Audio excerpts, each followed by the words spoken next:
Hello my friends, welcome back to the vlog. It is officially October, and so we are going to be doing a little bit of a cozy reading vlog this week.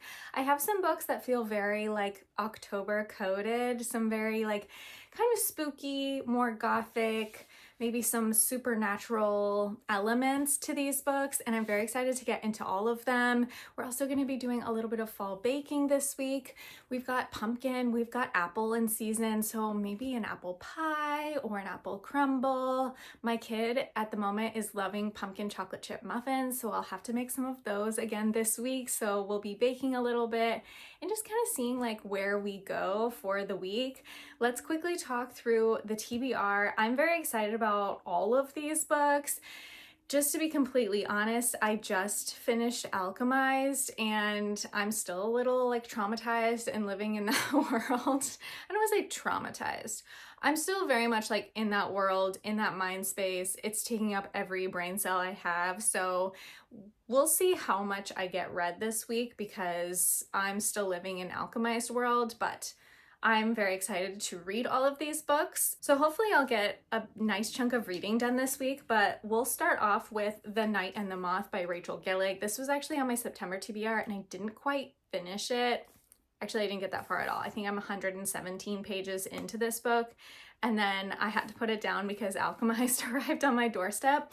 And I was like, I can't think about this book if I'm thinking about that book. Like, I'm not going to give this book the attention it needs if I'm thinking about that book. So I put this one down. I read Alchemized. I'm ready to pick this one back up. This is kind of gothic. We've got gargoyles that are like living beings, which is kind of cool. We've got a knight, obviously, as our MMC, and our FMC is a diviner, and she receives visions in her dreams about the like omens in this particular land.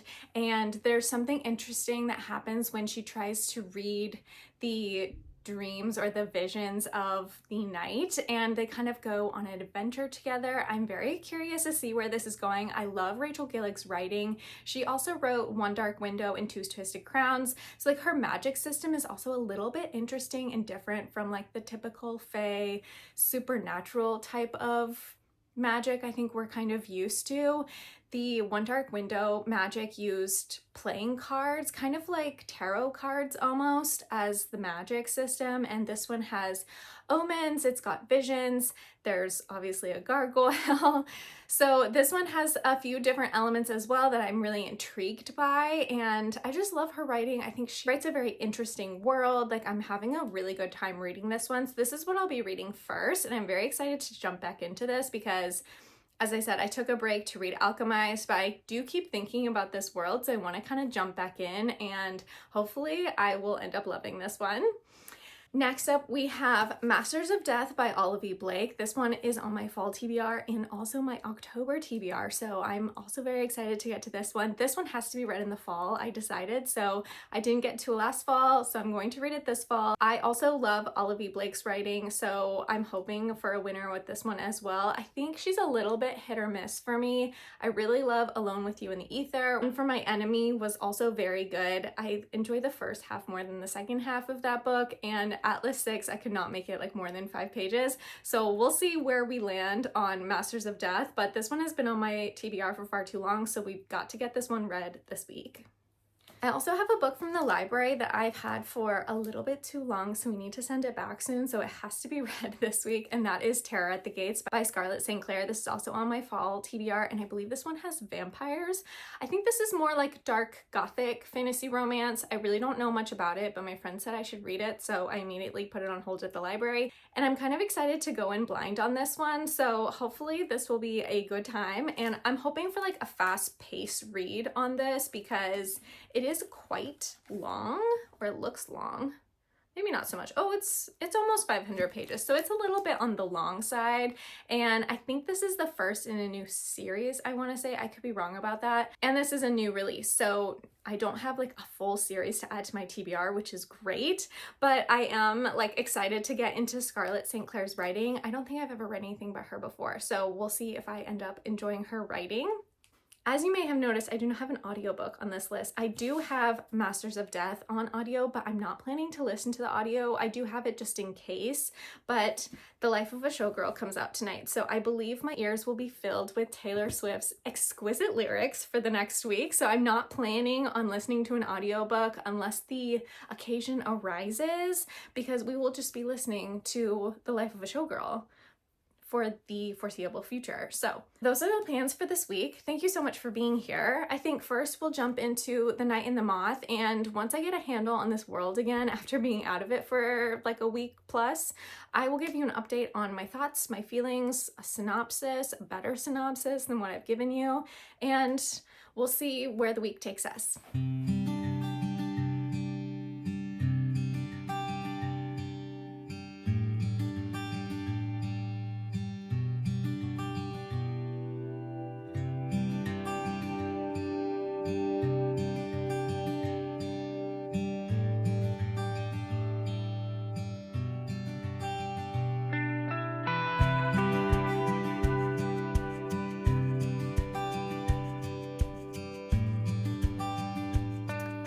I have a couple of updates for you guys. I have been reading The Night and the Moth by Rachel Gillig, and wow, I'm almost halfway. I am halfway.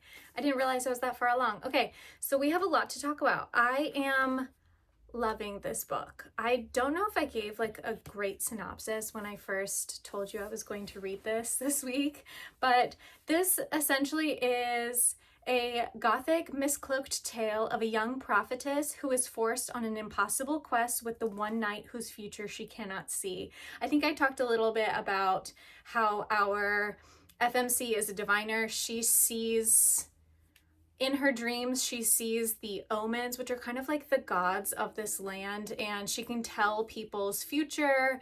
She can tell people's like fortunes essentially, and our knight does not believe in these omens. He does not believe in her dreams, and they kind of come to a head, and she is taken on a quest with our knight, and I'm loving both of our main characters. There's a little bit of tension there, and I believe there's going to be a little bit of a romance. Like, we're starting to see glimpses of that, but it's definitely a little bit of a slow burn and kind of taking the back seat to like the mysterious air around the omens and what they mean in this land, and like why he doesn't believe in them, and his journey and like his quest as opposed to her quest, and how those quests will converge on their journey. And I'm kind of loving the side characters in this as well. There's a talking gargoyle who is just really funny, like dry humor, and it just hits at the perfect time.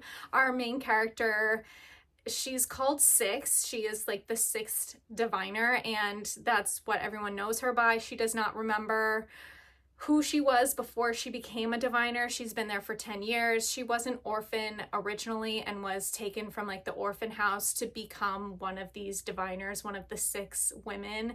And so she's known as Six. She remembers her original name, but she doesn't tell anyone. She doesn't talk about it. No one knows it besides her. And it's kind of like lost in her mind a little bit. She like knows what her name is, but doesn't really identify with it because that's not who she's been for so long. So it's kind of an interesting like conversation about who she was and the influences on her life at a very young age that kind of shaped her and molded her to become the person she is now. And like, does she want to be that person, and can she hold on to some of the things that she really loves about herself now, but maybe like letting go of some of the trauma and the responsibility that she's been carrying for a long time, and like giving that away and taking on who she believes that she wants to be and who she believes in her heart she actually is. So that's a really cool like kind of inner dialogue that she's having. Character is very grumpy. He's very irreverent. He just like doesn't care about much at all besides like his quest, and outside of that there's very little like patience for anything else. And he's got some hidden waters as well. He's got some depth to him, so we're starting to see some of that depth in the interactions between him and Six. And so I'm loving like their little banter. I love their tension. I'm loving the quest. I think it's really interesting. The writing is really good. Rachel Gillig is an excellent writer. Her prose is exquisite, and I'm loving all of the characters. Like, everything feels very fleshed out.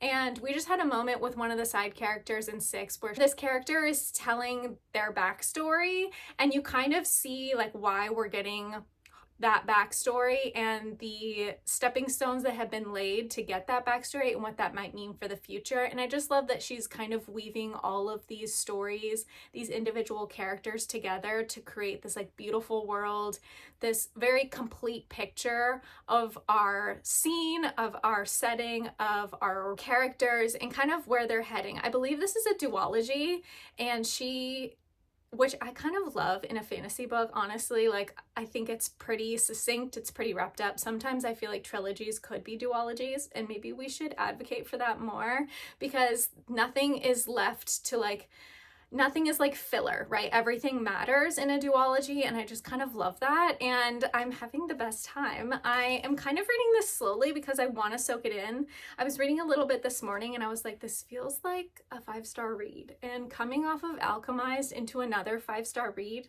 feels incredible. So I'm gonna keep reading this. I'm gonna do some baking this weekend, I think, so we've got that on the docket, and other than that, we've got some like hang time. I'm going to see the Taylor movie tomorrow. Oh my gosh, I haven't even talked about the Life of a Showgirl album. Incredible.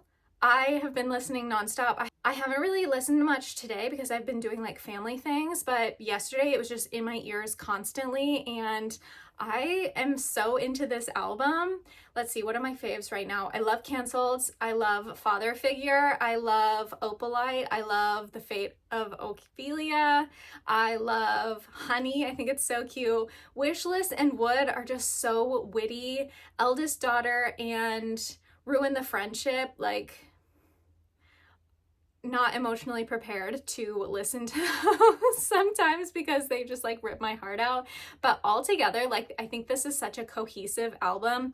I haven't found like I'm gonna automatically skip that one song on this album at all yet, which is an incredible feeling. I feel like after coming off of TTPD, there was just so much content, so many tracks we had to get through. Like, I still feel like I'm digging into some of those songs. I haven't given all of those songs the proper attention that they need, and it's been a year and a half.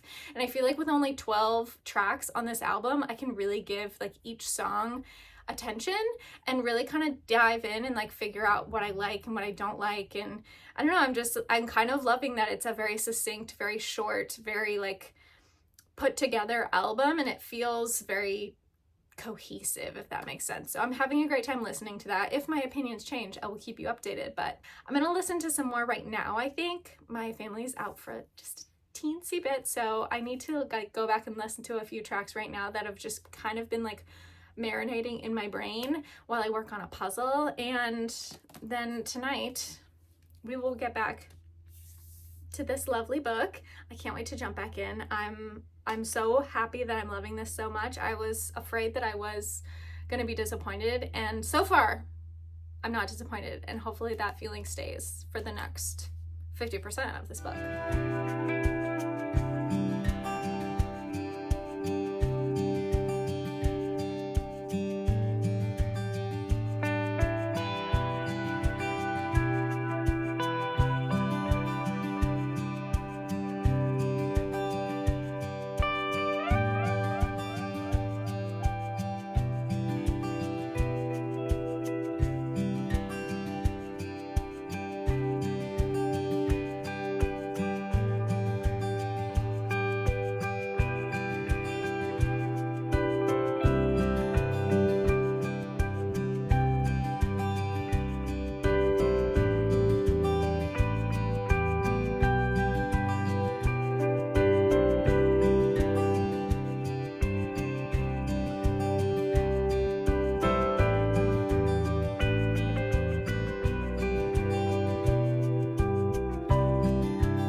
Okay, we have a few reading updates. I have in fact finished The Night and the Moth by Rachel Gillig, and I loved this one so much. I think I'm gonna give it 5 stars.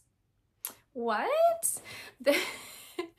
I am so in awe of this book. The writing is incredible. I feel like the way Rachel Gillig tells a story is just incredible. There's something that she has like infused magic in this story. Honestly, like I loved the characters. I loved the way that she weaved together the magic system in this book.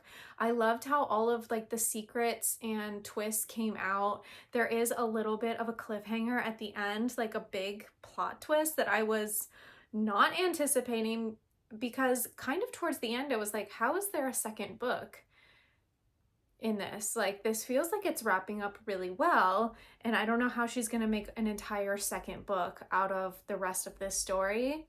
And then it went in a direction I was not expecting, and I'm like, oh, this is how she's gonna do it. And I cannot wait to see like where she takes these characters in the second book of this duology. Like, I am blown away by her writing. Just like her mind is so incredible. I feel like her writing is soft, like very poetic, not necessarily like flowery. It just lands like very soft in my brain. I don't know if I can explain it. It just like, it's very immersive. Like, it pulls you straight into the story. I feel like I was there in this land with these people and the knights, and just like right by her side, right by Six's side through this entire story. Like, visually, I pictured everything. It was like a movie in my brain. Like, I love when writers can do that so well. Incredible. Like, I absolutely loved it. I also feel like the messaging behind Six and her journey, like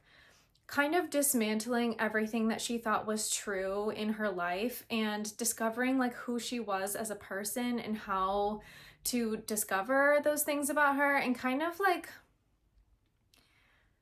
take ownership of her own life and be like, these are my decisions, this is my life, and I can decide what I want to do with it, and not having someone tell her what to do or kind of like control what she does based off of their belief system or their faith or what they think is best for the kingdom. Like, she can decide for herself, and I thought that was really empowering to read about. So honestly, this is so good. Like, if you haven't read this yet, but you love like a gothic romantic fantasy with unique magic systems, go ahead and pick this one up. So good.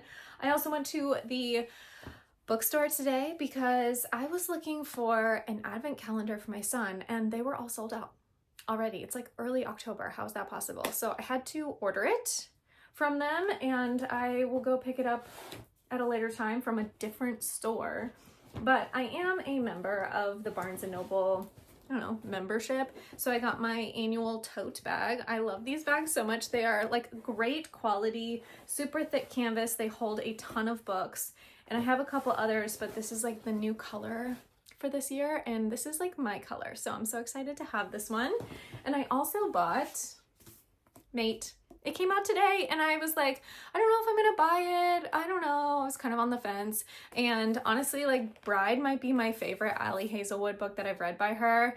And so I kind of have just been like thinking about this one all the time, and I was like, I'm just gonna buy it. It's also like double stamps today. So I got extra stamps today, which is very exciting. And I'm so excited to pick this one up. I feel like I'm gonna read this around Halloween. This feels like the perfect Halloween book, right? It's like werewolves. I think there's a hybrid werewolf, human were hybrid. Yes, there's one of those. There's also a werewolf. We've also got vampires in this book, obviously. So I'm thrilled to read this one. I didn't need to buy this today, but I was there, so we bought it. I'm happy about it, and I'll be reading that at Halloween in a couple of weeks. And then we are going to start with Terror at the Gates next. I'm so excited to read this. My friend recommended this book to me. Excuse me. Yes, this is all I want. This is like female rage in a book. And I feel like this is exactly what I need right now. So we're going to be reading this one next. It's also giving like gothic, spooky vibes, like just this cover alone. Love her. This is how I'm going to picture the main character. I hope this is right. I can't wait to read this one. So we're gonna start this one next. I feel like I'm gonna fly through this one. It feels like it might be a really fast read. My friend read it over a weekend we were together, and I think she read it in like 2 days. So I feel like I'm gonna read this very quickly, and then we will pick up Masters of Death next. Like I had said, I also have the audiobook for this one, so I feel like I can kind of immersive read that book towards the end of the week when I need like an audiobook as well. When the like haze of the life of a showgirl has worn off. It has not worn off yet. We are still listening on repeat all the time. So we'll see if I actually listen to that audiobook, but I am hoping to read both of those books in the rest of this vlog. So I'll give you an update on Terror at the Gates when I have one. I also need to do a little bit of baking. I made chocolate chip pumpkin muffins, which are delicious. They're my son's like favorite, and I love putting them in his lunches, and it's just like a great afternoon snack. But I really want to make an apple cake too. I'm partial to apple in the fall, so I kind of want to make something apple-y, and I have a good recipe for an apple cake that I think will be delicious for the weekend. So we're going to be making an apple cake as well. So I'll let you know when I've got an update on Terror at the Gates and like my initial thoughts, synopsis, and kind of how I'm feeling about the book so far. When, I don't know, I'm like 100-ish pages in, we'll see how I'm feeling. Then I'll check back in.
Okay, my friends, we have some reading updates. I feel like I told you I was going to pick up Terror at the Gates when I finished Night in the Moth, but I actually have already finished this book.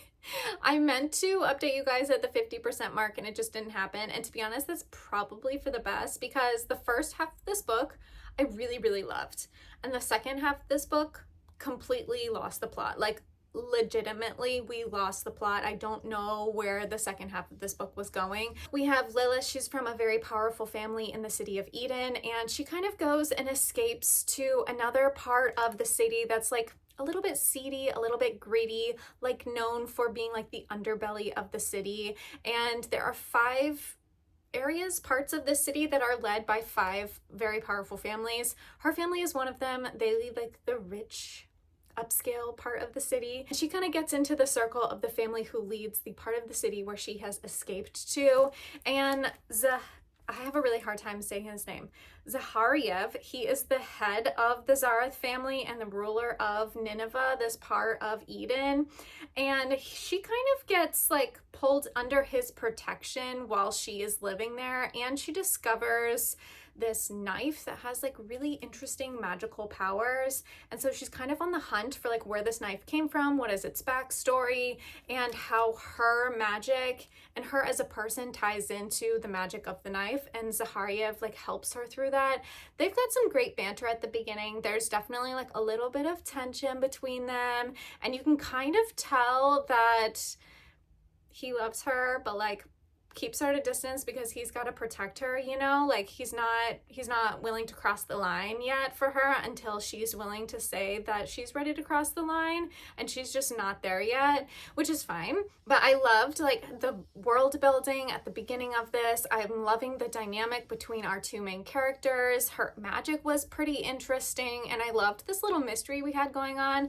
But then something happened at the 50% mark, and I just feel like it went off the rails. Like we forgot about her magic. Like it doesn't show up for hundreds of pages, and there is another element of this like mystery that comes into play that I was like, this is very random, it feels out of sorts.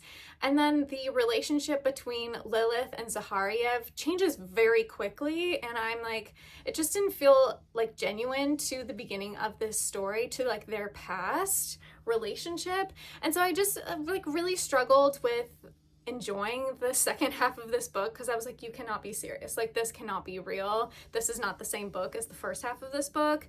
I feel like there are some things, especially surrounding like the magic and the mystery, that could definitely be answered in the second book. I'm just not sure if I'm interested enough in reading the second book if it's going to be more like the second half of this book. So I'm kind of bummed. I was feeling like this was a 4-star read for me, and then it quickly became a 3-star read, and I feel like it could have fallen even lower than that, to be honest, just because I was just confused. I was very confused. So kind of a bummer that this ended that way, but overall, like there was some great discussion about like religious trauma and women in the church and women in religion and feminism, and I don't know, just like I think I was expecting more female rage. Like we got some, but then I feel like I was promised a lot and this did not quite deliver, which is a little bit of a bummer. So not the 5-star like Night and the Moth, but that's fine. Not every book can be a 5-star. I have since picked up Masters of Death by Olive Blake, and I'm hoping to finish this in 2 days. That's the goal. I'm quite far along already. I'm on page 131, and I don't want to keep talking because I feel like this is getting a little bit long. And I'll give you a little bit of more of a synopsis in another clip because I feel like I've been talking for a while, but I am really enjoying this. There are lots of different POVs. We have like every sort of supernatural creature under the sun. We have death itself. We've got angels, we've got demons, we've got reapers, we've got vampires, we've got ghosts, we've got mediums. Those are like the main players. So there's a lot of different characters in this book. I'm kind of starting to see how they're all going to connect. Essentially, let me give you a brief synopsis. Our main character, is she the main character? Vi, she is a real estate agent. She is trying to sell this house, but there is a poltergeist who is living in this house. So she calls upon a medium to come in and help her get rid of this ghost, but he can't leave because he has unfinished business in this house, and she's trying to figure out what the business is, essentially like who killed him and what happened in his death. She's hoping that that will like release him from this house so she can sell it. But there's also like another kind of mystery going along at the same time. So many of these characters have met in the past, and so we're kind of getting like their little stories and their relationships as well. So I just think it's gonna be really interesting. I think it's very like complicated and just like this big web of characters and relationships and conflict, and I don't know, I love Olive Blake's writing. Anyone can weave this kind of story, it's going to be Olive Blake. So I'm excited to keep going in this one. I'm gonna read a little bit more and hopefully give you like a little bit more of a synopsis. I really want to be kind of vague here because I think as it unfolds it's really interesting, and I feel like that's kind of part of the magic of the story, is like not knowing where it's going and not knowing what's coming next. So I'm going to be pretty vague with this, but overall like the writing is so good, and I feel like it's like keeping me engaged and keeping me on my toes, and I don't feel lost yet. Like I don't feel confused, and I definitely felt that way reading the Atlas 6. So I'm glad I'm not feeling that way. I'm glad we're getting some of like the more lyrical writing like in One for My Enemy, and so far so good. I'm going to keep reading this and I'll give you more of an update hopefully when I'm like halfway.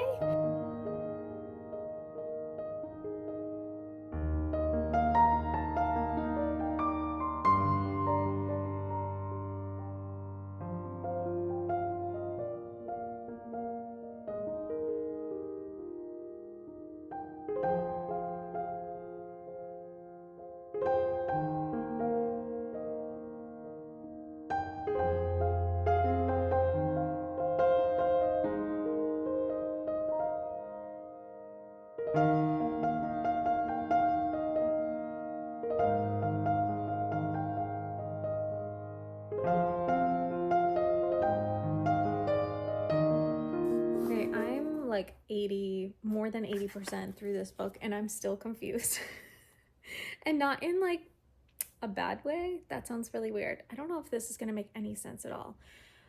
Olivia Blake's writing is incredible, like impeccable. The words that she uses to make a sentence, to string them together, is incredible. Like, she has this one sentence and I read it and I was like, oh my gosh. It says, Fox had a singular melancholy to him, a dreariness, ennui that was grounded by a sense of unresolved loss. That is a beautiful sentence, but it holds so much in like 15 words that I feel like I have to unpack every sentence like that. And there are things about this book that I really get, that I'm loving. But there are some other aspects of this book that I am not understanding at all. And I'm just kind of vibing with it. Like, I'm going through, I'm hoping that eventually I'll figure it out or it'll start to make sense. And some of the things are, and some of them are not. So, like, while I'm loving the writing in this book and I'm loving like where this is going and kind of like the topics it's talking about of like feelings and emotion and loss and being mortal and being human and what that looks like, there's still so much that I don't understand. And I'm just gonna kind of vibe with it until the end and hope that some of it will start to make a little bit more sense for me. But that's kind of where I'm standing right now with 60 pages left. So we'll see if anything plays out the way that I'm hoping it will, or if this is just going to end in a place that maybe I don't understand, or a way that like I'm unsatisfied with, if that makes sense. And I'm hoping not, but I have a feeling that I'm going to be dissatisfied with the ending. I don't want to say dissatisfied. Well, yes, I have a feeling that I'm not going to be satisfied with the way that this book ends, but I'll let you know. Okay, my friends, we have finally finished Masters of Death, which means it's time to wrap up this vlog and start a new fall vlog. But let's talk final thoughts on Masters of Death. I think that Olivia Blake is a genius. Like, her brain, I want to be inside of it, but also it kind of gives me a headache. And I'm not sure I'm smart enough to read her books, unfortunately, but I won't stop because her writing is so incredible. I think the way she tells a story is incredible. Her characters are very complex and like morally gray, but not in like a traditional morally gray way, if that makes sense. Like, it's very nuanced and it's very specific to the book. I also feel like just the way that she weaves a story together is, one, quite insane. Like, as I said, the way her brain works, but also so beautiful. And you finish it and you're like, wait, what was that book about? Because it wasn't about what I thought it was going to be about. And that's how I feel after every single time I finish one of her books, honestly. And this one was no different. I really enjoyed this book. I think it is perfect for the fall. As I said, it has like every host of creature, character, supernatural being you can find and more. And like, I don't really want to talk too much about the plot of this book because I think it's better if you go in without any knowledge, just blank slate. I'm here for the ride, because you will certainly go for a ride, and it was quite interesting and much more complex than I assumed it would be. And I really liked that. There are several different like romance subplots, but not like in a romance that you think of a typical contemporary romance book. There are so many romances in here that you get and you feel for them, but they're not like front and center of the story, if that makes sense. And I kind of love that. It's not even like a subplot. It's just like kind of how life goes, like ups and downs and woven through the story, if that makes sense. So really enjoyed this one. I'm gonna have to think about it for a while because I feel like still, like, what was that about? I'm still thinking about it. So she always gets me thinking. I know that I'll be thinking about this one for quite a while. I still am not sure what I'm going to rate it, but I'm feeling around a 4-star. The writing is just so beautiful. It's so incredible. So that was the end of Masters of Death. And as I said, the end of this vlog. I did some incredible reading in this vlog. I read a 5-star book, a 3-star book, and a 4-star book. So we've done quite a bit of great reading in this vlog. I will say I am still thinking about The Night and the Moth, like, all the time. This book was incredible. I'm not sure I'll stop thinking about this book. One of my favorites of the year, definitely. And I'm so glad I finally got to some of these books that have been sitting on my TBR for a bit too long and making some headway on my fall TBR. So thank you so much for watching today's video. I hope you have a wonderful day, and hopefully I will catch you in the next one soon. Bye.